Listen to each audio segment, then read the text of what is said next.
اعوذ باللہ من الشیطان الرجیم بسم اللہ الرحمن الرحیم لا خیر، کچھ بہتری نہیں ہے، کچھ خیر نہیں ہے، فی کثیر من نجواہم، ان کے بہت سے پوشیدہ مشوروں میں، الا مگر من امر، جو شخص حکم دے بصدقۃ، صدقہ کرنے کا، یہ تو اچھی چیز ہے، او معروف، یا نیک کام کرنے کا مشورہ دے، نیکی کا مشورہ دے، یا او اصلاح بین الناس، لوگوں کے درمیان صلح کا، اصلاح کا حکم دے، تو یہ تو اچھی چیزیں ہیں۔ باقی ان کے بہت سے جو پوشیدہ مشورے ہوتے ہیں ان میں کوئی خیر نہیں۔ ومن یفعل ذلک، اور یہ جو تین کام یہاں قرآن مجید نے بیان فرمائے ہیں، ان کے بارے میں اللہ کہتے ہیں کہ ومن یفعل ذلک، جو یہ کام کرے گا، یعنی صدقہ، نیکی اور لوگوں کے درمیان صلح، ابتغاء مرضات اللہ، اللہ کی رضا اور اللہ کی خوشنودی کی تلاش کے لیے اگر یہ کام کرے گا تو فسوف نؤتیہ اجرا عظیما، پس ہم ان قریب اس کو بہت بڑا اجر عطا فرمائیں۔ سورۃ النساء کی آیت نمبر 114 آپ کے سامنے تلاوت ہوئی ہے، آپ نے اس کا ترجمہ سماعت فرمایا۔ سب سے پہلے ربط آیات ہے، یہ پہلا درس ہے۔ گزشتہ رکوع میں اللہ تعالیٰ نے منافقین کی کارگزاری بیان فرمائی، ان کی مذمت بیان فرمائی کہ انہوں نے خود چوری کی، چوری کر کے مورد الزام دوسروں کو ٹھہرایا کہ ہم نے چوری نہیں کی، انہوں نے چوری کی، اور پھر اوپر سے حضور علیہ الصلوۃ والسلام کو بھی باور کروانے کے لیے کوشش کی کہ وہ چور نہیں ہے، سفارش کی، بلکہ ان پر الزام لگانے والے جو ہیں وہ زیادتی کے مرتکب ہیں، وہ ہم پر زیادتی کر رہے ہیں، الزام لگا رہے ہیں، ہم چور نہیں۔ پھر اس کے بعد انہوں نے برادری کے معززین جو تھے ان کے ذریعے حضور نبی علیہ السلام کے سامنے اپنی صفائی بھی پیش کی، مگر ان سب کے باوجود اللہ تعالیٰ نے وحی کے ذریعے ان کی سازش کا پردہ چاک کر دیا اور اپنے نبی کو تمام حالات سے مطلع فرما دیا، آگاہ فرما دیا۔ اس کے بعد پچھلی ہی آیات میں حضور علیہ الصلوۃ والسلام کا عصمت کا جو مسئلہ ہے کہ انبیاء معصوم ہوتے ہیں، اس میں یہ مسئلہ بھی آ گیا کہ اگر اللہ تعالیٰ کا فضل نہ ہوتا تو یہ لوگ آپ کو غلط بات کا طرفدار بنا لیتے۔ تو اللہ تعالیٰ نے ہدایت دی ایمان والوں کو بھی کہ خائن لوگوں کی حمایت نہ کرو۔ اللہ تعالیٰ خائنوں کو، خیانت کرنے والوں کو پسند نہیں کرتا، اور جن مخلص مسلمانوں نے محض برادری کے لیے، محض اپنے خاندان ہونے کی وجہ سے حضور علیہ السلام کے پاس جا کے منافقوں کی سفارش کی تھی، اللہ تعالیٰ نے ان کو ڈانٹا اور سخت تنبیہ فرمائی کہ اس دنیا میں تو تم ان کی وکالت کرو گے اور ان کے وکیل بن جاؤ گے، ان کی سفارشیں کرو گے، ان کے ساتھ چلو گے، ان کی وکالت کا حق ادا کر دو گے، مگر کل قیامت کے دن جب وہ اللہ کی بارگاہ میں پیش ہوں گے، اللہ خود ان سے حساب لے گا، تو پھر وہ کون سا وکیل پیش کریں گے، کون سا بیرسٹر وہاں وہ پیش کریں گے جو ان کی حمایت کر سکے گا۔ تو بہرحال اللہ نے فرمایا کہ کسی بے گناہ پر الزام لگانا یہ بہت بری بات ہے، ایسا نہیں ہونا چاہیے۔ اور اسی ضمن میں نے یہ بھی ذکر کیا تھا کہ جب ہم اپنا کینڈیڈیٹ مقرر کرتے ہیں، ووٹ دیتے ہیں، ہم اپنا نمائندہ چنتے ہیں، ایم پی اے، ایم این اے چنتے ہیں، اپنا چیئرمین یا کونسلر چنتے ہیں، تو اس کی بنیاد بھی ہمیں پتہ ہونی چاہیے کہ ہم کس بنیاد پہ چن رہے ہیں۔ تو گویا کہ یہاں اس طرف بھی اشارہ ہے کہ اپنے لیے ایسا بندہ چنو کہ جس کی آپ وکالت کر سکتے، جو شریف ہو۔ تو شریف آدمی کو، شرفاء آدمیوں کو، ایسے آدمی کی جو کینڈیڈیٹ کھڑے ہیں جو شرابی زانی نہیں ہے، جو بدماش نہیں ہے، بلکہ جو شریف لوگ ہیں، نماز پڑھنے والے ہیں اور اللہ اور اللہ کے رسول کے ساتھ محبت کرنے والے ہیں، ایسے لوگوں کو چناؤ میں آگے لاؤ۔ ظاہر بات ہے کہ جب ہمارا چناؤ غلط ہوگا اور پھر وہ آگے اسمبلیوں میں پہنچیں گے، اپنے اداروں میں پہنچیں گے، وہاں گڑبڑ کریں گے، ملک کا بھی نقصان ہوگا، رشوت کا بازار اور کرپشن کا بازار گرم ہوگا اور افراد کا بھی نقصان ہوگا۔ بلکہ میں نے وہاں یہ بھی کہا تھا کہ شرفاء کو ہم چنتے ہی نہیں ہیں، ہمارا چناؤ اس لیے ہوتا ہے کہ ہمیں ایک آدمی چاہیے جو بدماش تک قسم کا ہو اور کل جو ہے ہمارے عدالتی کام کروا سکے۔ اور اس پر میں نے واقعہ بھی سنایا تھا ایک مولوی صاحب کا کہ انہوں نے کہا کہ سارے محلے والے محبت کرتے تھے، لیکن جب الیکشن کا وقت آیا تو انہوں نے کہا جی استاد جی کو ووٹ نہیں دینی۔ تو میں نے ان کو کہا کہ بھائی محبت کرتے ہو، سب کچھ کرتے ہو، تو ووٹ کیوں نہیں دیتے؟ تو کیا میں شریف نہیں ہوں؟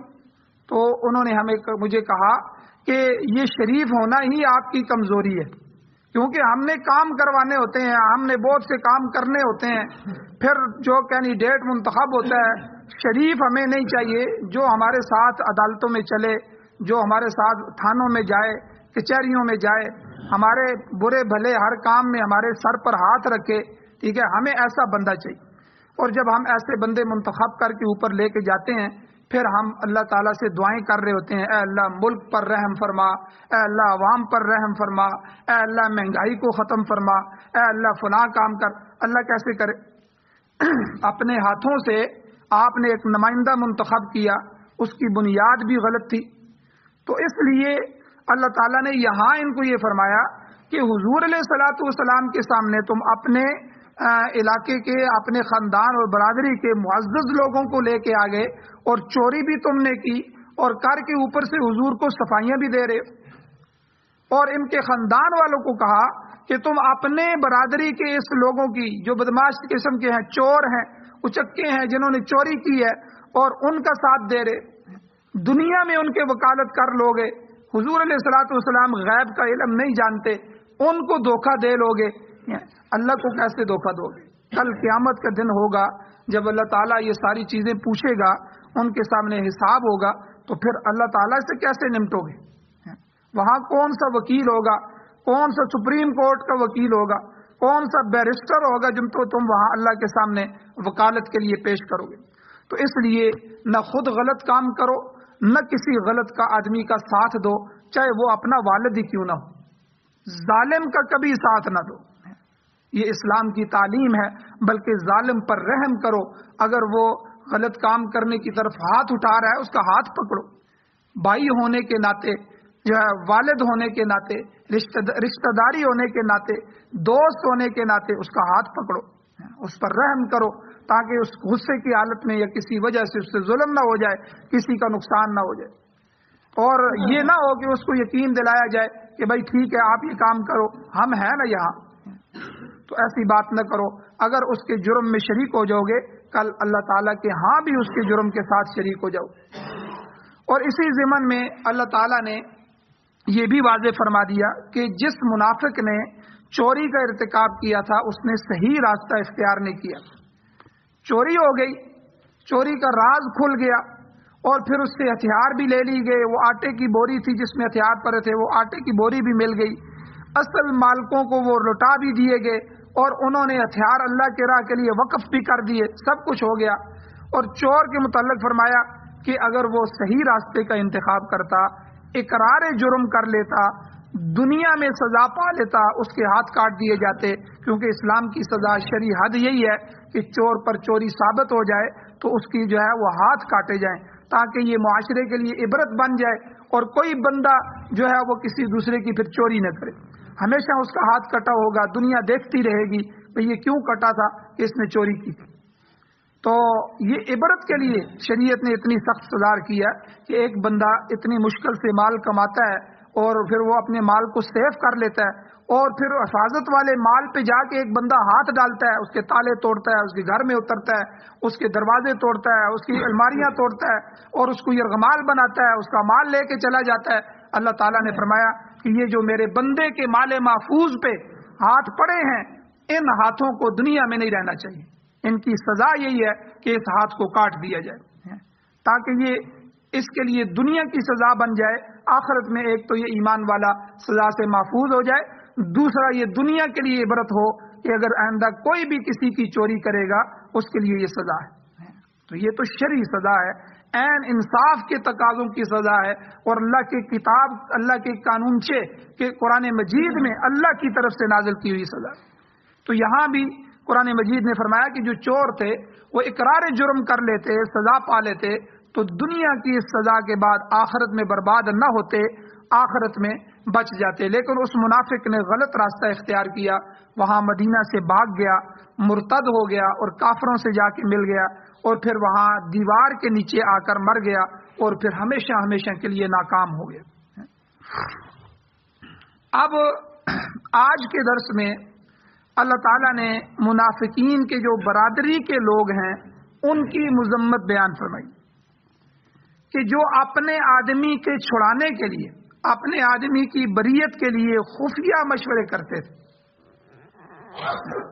ظاہر بات ہے، ہماری برادری کا، ہمارے گھر کا کوئی فرد غلط کام کرے اور پکڑا جائے تو پھر ہم اب اس کی کوشش کرتے ہیں، کوئی ہاتھ پاؤں مارتے ہیں، کسی کو دیکھتے ہیں کہ کس کو لے کے جائیں، کوئی ایم پی اے ہو، کوئی ایم این اے ہو، کوئی بڑا آدمی ہو، کوئی ایسا تعلق والا ہو، ٹھیک ہے، اس کو لے کے جائیں اور اس کو چھڑوائیں۔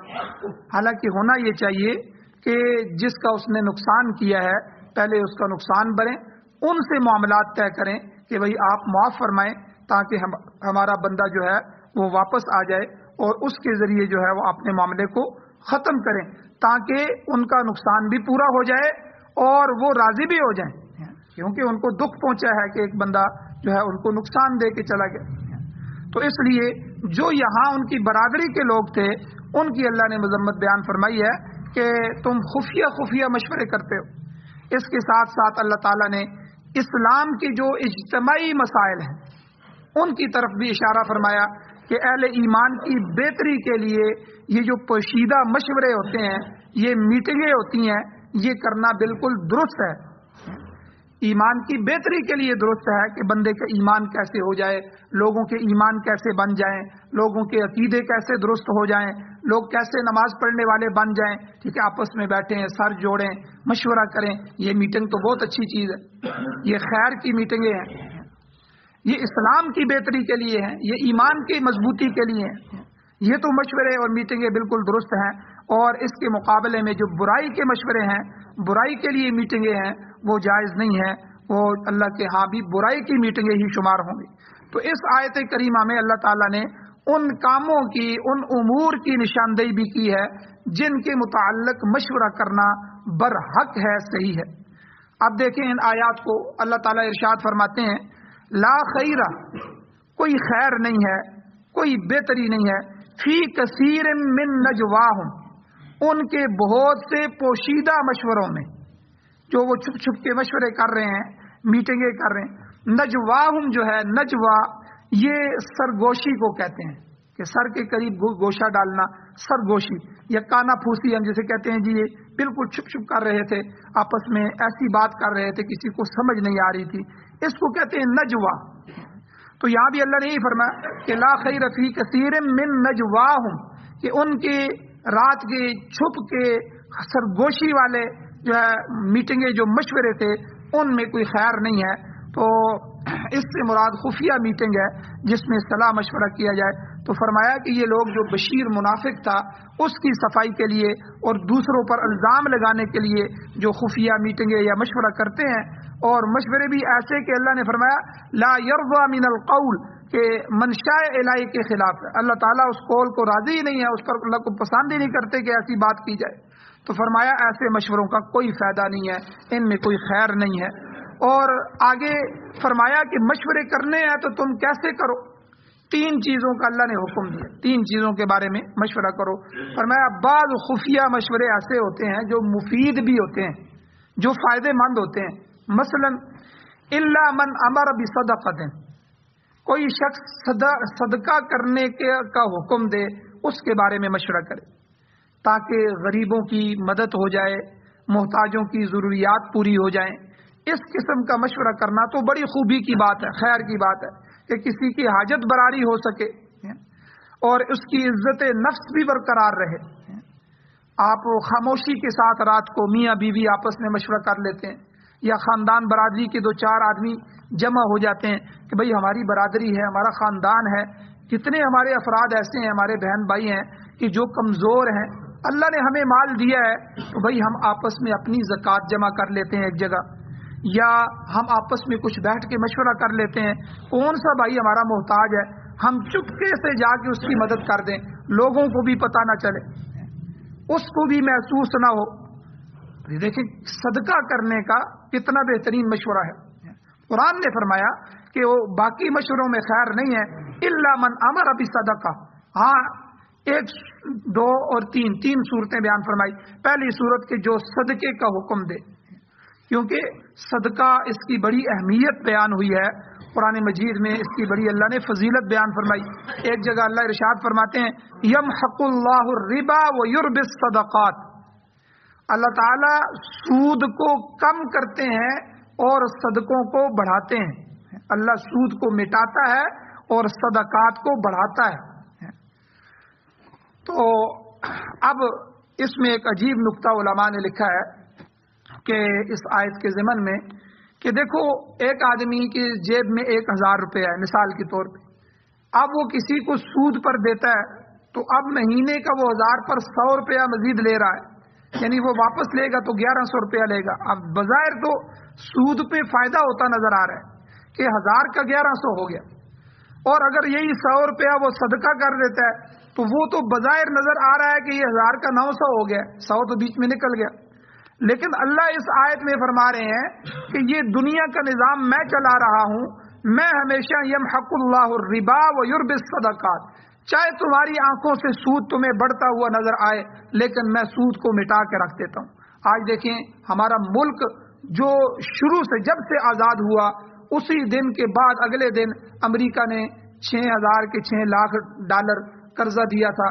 پہلے دن سے جو مذہبی مبصرین تھے کہا کہ اب پاکستان کا کوئی مستقبل نہیں ہے، کیونکہ یہ قرضوں کی بنیاد پہ شروع ہو گیا ہے اور سود کی بنیاد پہ۔ خالی قرضہ بھی انسان کے لیے موت ہے، جو سود نہ بھی لے تو خالی قرضہ بھی انسان سے پورا واپسی نہیں ہوتا، انسان مجبور ہوتا ہے پھر اس پر سود ہو، اور پھر سود بھی ہر سال میں بڑھتا رہے، اور پھر سود پر سود ہوتا رہے، اور پھر اگلی قسطیں بھی بندہ لیتا رہے، مزید سود لیتا رہے، پھر اس کی بھی قسطیں ہوں۔ آج بالکل 2023 میں جو ملک دیوالیہ ہونے کے لیے جا رہے ہیں وہ دنیا کے 3-4 ملک ہیں، ان میں سے پاکستان کا نام بھی عالمی سطح پہ آ رہا ہے۔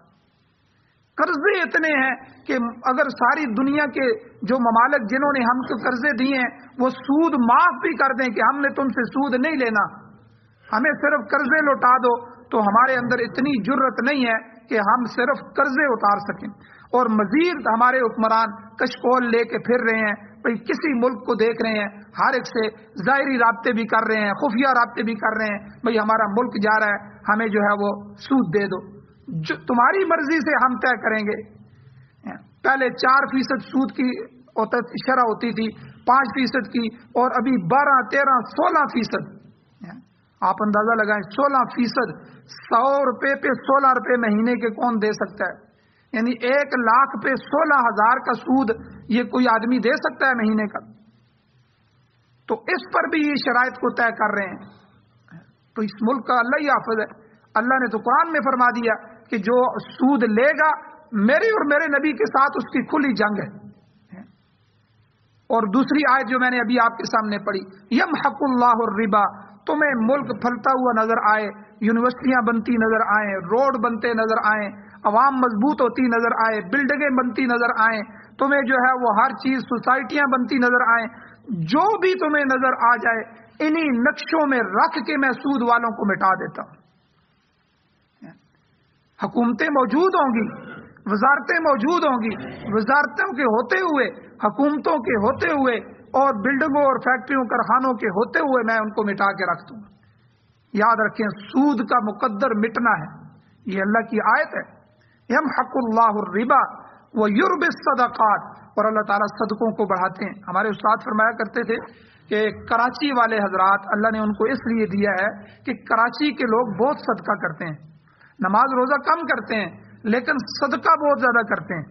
کراچی کے اتنے بڑے بڑے مدارس ہیں، جس مدرسے میں ہم نے پڑھا ہے آپ اندازہ لگائیں ہماری کلاس کے جو طالب علم تھے 650 طالب علم ایک کلاس کے تھے، ہماری کلاس کے، اور پھر اس ایک مدرسے کی 18 شاخیں تھی، ابھی تو اور بڑھ گئی ہیں. پھر مفتی تقی عثمانی صاحب کا مدرسہ، ان کی شاخیں، پھر شیخ سلیم اللہ خان صاحب رحمہ اللہ کا مدرسہ، پھر کئی مدارس، سینکڑوں مدارس ہیں اور ان کی آگے شاخوں کی شاخیں ہیں، اور مدارس کے جال بچھے ہوئے ہیں، ان کو وہ سارے کراچی والے چلا رہے ہیں، وہی دے رہے ہیں. کروڑوں روپے جو ماہانہ خرچے ہیں وہ سارے اٹھا رہے ہیں. تو اللہ تعالیٰ پھر ان کو دے بھی رہا ہے. بے شمار دولت اللہ نے دنیا. اللہ صدقے کو بڑھاتے ہیں. جو آدمی تنگی ہو جائے تو صدقہ کرو، تنگی میں بھی صدقہ کرو، وسعت میں بھی صدقہ کرو. اللہ کا حکم ہے کہ اللہ صدقے کو بڑھاتے ہیں. اور اللہ جو ہے سود کو مٹاتے ہیں. جیسے میں نے ابھی مثال دی، اگر ہم نے توبہ نہ کی، اگر ہم نے سود کو بند نہ کیا تو آپ دیکھ لینا یہ پاکستان ختم ہو جائے گا. یہ اللہ کا فیصلہ ہے، میں نہیں کہہ رہا. ہم تو کہتے ہیں اللہ پاکستان کو کسی کی نظر نہ لگائے، ہمارے اللہ ملک کی حفاظت فرمائے، لیکن اللہ نے ہمیں اسباب اور احکام اور شریعت بھی تو دی ہے. ایک بندہ خود اپنے پاؤں پہ کلہاڑی مارتا ہے، پھر کہتا ہے کہ میرا پاؤں زخمی بھی نہ ہو. ہم نے خود اپنی گردنیں اللہ کے سامنے پیش کر دی ہیں. اللہ نے تو واضح اعلان کر دیا کہ جو سود لے گا اس کا اللہ اور اس کے رسول کے ساتھ جنگ ہے. اب اس کی مثال کہ اللہ سود کو کیسے گھٹاتے ہیں اور صدقے کو کیسے بڑھاتے ہیں، علماء نے ایک مثال دی سمجھنے کے لیے کہ سود حرام ہے اور صدقہ حلال ہے. اللہ گویا کہ حرام کو کم کرتے ہیں اور حلال کو بڑھاتے ہیں. اس کی ایک مثال تو علماء ہے کہ کم تنخواہوں میں بھی خوش ہیں، اور ڈاکٹر جو 3-3 لاکھ روپے بھی مہینے کا کما رہے ہیں، ہم نے ان کو روتے ہوئے دیکھا ہے، پریشان دیکھا ہے، احتجاج کرتے ہوئے دیکھا ہے کہ ہماری تنخواہیں کم ہیں. تو ایک تو یہ. دوسرا کتا اور بکری. آپ دیکھیں بکری حلال جانور ہے، اور اس کے جب بچے ہوتے ہیں تو ایک بچہ ہوتا ہے، 2 بچے ہوتے ہیں. اچھی نسل کی بکری ہو تو وہ 3 بھی 4 بھی بچے دے دیتی ہے، لیکن عموماً 1-2 بچے ہوتے ہیں بکری کی. اور کتیا جو ہے وہ جب بچے جنتی ہے تو 5, 6, 7, 8 بچے ہوتے ہیں اس کے. تو کتا حرام جانور ہے، بکری حلال ہے. بکری کو کاٹا جاتا ہے، کھایا جاتا ہے، فروخت کیا جاتا ہے. مختلف میٹنگوں میں، شادیوں میں، مختلف پروگراموں میں ہم اس کے استعمال کرتے ہیں، کھاتے پیتے ہیں. کتے کو کوئی بھی نہیں کھاتا. لیکن اس کے باوجود آپ گلی میں کسی جگہ کبھی کبھی کہیں کتا بیٹھا ہوا دیکھیں گے، علاقے میں آپ کو کتے نظر نہیں آئیں گے. اور بکریوں کے اجڑ آپ کو نظر آئیں گے. کھائی بھی جا رہی ہیں اور استعمال بھی کی جا رہی ہیں. بڑے بڑے ہوٹلوں میں تو جو ہے سینکڑوں کے حساب سے روزانہ کاٹی جاتی ہیں. لیکن اللہ تعالیٰ اس کو بڑھا رہے ہیں، اس میں برکت ڈال رہے ہیں. حلال میں برکت ہوتی ہے اور حرام چاہے بڑھتے ہوئے نظر آئے لیکن اللہ تعالیٰ اس کو ختم کر دیتے ہیں، اس کو کم کر دیتے ہیں. تو اس لیے جو ہے سود میں اللہ تعالیٰ نے یہ فرمایا کہ سود کو اللہ تعالیٰ کم کرتے ہیں. اور یہاں صدقے کا حکم دیا، الا من امر بصدقہ، کہ جو صدقات کو بڑھاتا ہے، کیونکہ صدقہ جو ہے یہ سوسائٹی کو امن اور سکون دیتا ہے. اگر ہم اپنے ارد گرد نظر رکھیں، جو مزدور آج کی دہاڑ نہیں لگا سکے، کل کی بھی نہیں لگا سکے، 3 دہاڑیاں وہاں بیٹھے رہے نہیں لگا سکے، اب وہ اپنے بچوں کو کیا کھلائیں گے؟ ہمارے بھائی ہیں، ہماری برادری ہے، ہمارا محلہ ہے، ہماری گلی ہے، ہمارے دوست ہیں، ہمارے جان پہچان والے ہیں، نہیں جان پہچان والے ہیں. تو اگر ہم صدقہ کریں گے، اللہ نے ہم کو دیا ہے اس موقع پہ، اور پاکستانی قوم کو اللہ تعالیٰ نے، قوم کی میں بات کر رہا ہوں، حکمرانوں کی نہیں، حکمران تو منہ کے اندر سے نوالا بھی چھینتے ہیں. یہ جو سیلاب کا موقع آیا تھا، اس قوم نے سیلاب کے موقع میں آدھا پاکستان جو ہے وہ تو سیلاب کی نظر ہوا. تو اس قوم نے اپنے جو ہے وہ بسترے، اپنے سامان، اپنی ہر چیز پیش کر دی اور ان کی مدد و نصرت کی. جتنا ان سے ہو سکتا تھا مالی امداد کی، ہم نے خود جا کے وہاں تقسیم کی. لیکن گورنمنٹ کا کوئی نمائندہ کرندہ وہاں نظر نہیں آیا، تماشا دیکھتے رہے. جو امداد ان کے نام پہ آئی وہ بھی ہڑپ کر گئے. تو صدقہ کرنا، صدقے سے امن پیدا ہوگا، صدقے سے سوسائٹی میں برابری پیدا ہوگی. محتاج جو ہیں ان کی محتاجگی اور ختم ہو جائے گی.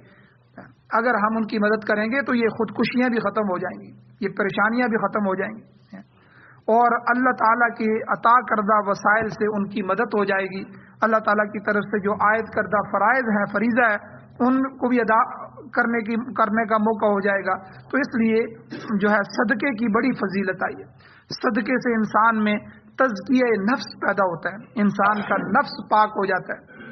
اور بخل کو حرام کیا گیا ہے، کبیرہ گناہ ہے بخل.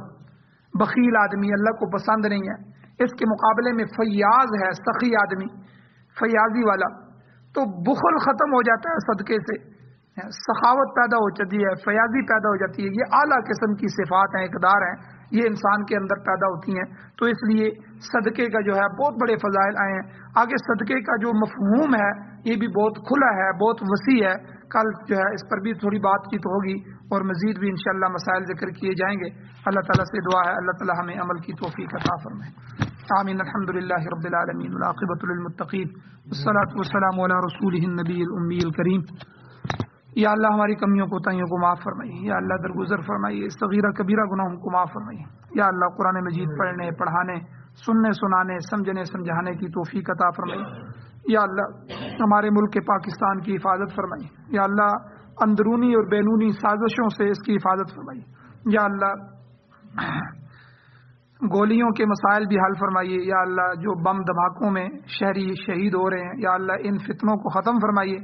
یا اللہ روٹی کے مسائل بھی حل فرمائیے. یا اللہ جو بھوک، افلاس، فقر و فاقہ، محتاجگی، مہنگائی، یا اللہ یہ عذاب در عذاب اس قوم پہ آ رہے ہیں، یا اللہ اس کے اسباب بھی سامنے ہیں. یا اللہ ہم گناہوں پر پڑ رہے ہیں. یا اللہ ہمارے اسکول، کالج، یونیورسٹیاں، یا اللہ وہ اپنی ماؤں بہنوں بیٹیوں کو ننگا کرنے پہ تلے ہوئے ہیں. حکومتیں اس کے لیے پروگرام بنا رہی ہیں. یا اللہ ہم نے گناہوں کو ترویج دی ہے. یا اللہ پوری قوموں کے واقعات آپ نے قرآن مجید میں بیان فرمائے. یا اللہ جو گناہ گار تھیں، گناہوں کو آگے بڑھانے والی تھیں، یا اللہ ان کو آپ نے مٹا کے رکھ دیا. دنیا کے اندر ان کا نام و نشان آج کوئی نہیں ہے. یا اللہ ہماری حفاظت فرما، ہماری اس قوم کی حفاظت فرما، ہمیں گناہوں سے محفوظ فرما، نیک اور صالح حکمران عطا فرما. یا اللہ اسلام کو ہمارا مقدر فرما. یا اللہ قرآن و سنت کا نظام نصیب فرما، قرآن و سنت کی بنیاد ہمیں عطا فرما. قرآن و سنت کو سامنے رکھ کے یا اللہ ہمیں فیصلے کرنے کی توفیق عطا فرما. ہمارے آئین میں یا اللہ یہ جو لکھا ہوا ہے حاکمیت اللہ کی ہوگی، یا اللہ اپنے آپ کو حاکم سمجھنے کی توفیق عطا فرما. یا اللہ آپ کی ذات کو سامنے رکھ کے، آپ کے نبی کے فرامین کو سامنے رکھ کے فیصلے کرنے کی توفیق عطا فرما. یا اللہ صدقہ کرنے کی توفیق عطا فرما، بخل سے ہمیں محفوظ فرما. یا اللہ امت کی خود رہنمائی فرما. یا اللہ ہم سب کی تربیت فرما. یا اللہ غیب کے خزانوں سے مدد و نصرت فرما. یا اللہ جو پریشان حال ہیں، پریشانیوں کی اندر، یا اللہ ان کی مدد و نصرت فرما. مقروضوں کے قرض پورے کرنے کے اسباب پیدا فرما. بیماروں کو شفا عطا فرما. یا اللہ جو حضرات ایمان کی حالت سے اس دنیا سے اگلے دنیا میں، اگلے جہان میں منتقل ہو چکے ہیں، یا اللہ ان سب کی بخشش فرما. ہم سب کو بھی قبر، حشر، آخرت کی تیاری نصیب فرما. صلی اللہ تعالی علی خیر خلقہ محمد و آلہ و اصحابہ اجمعین برحمتک یا ارحم الراحمین.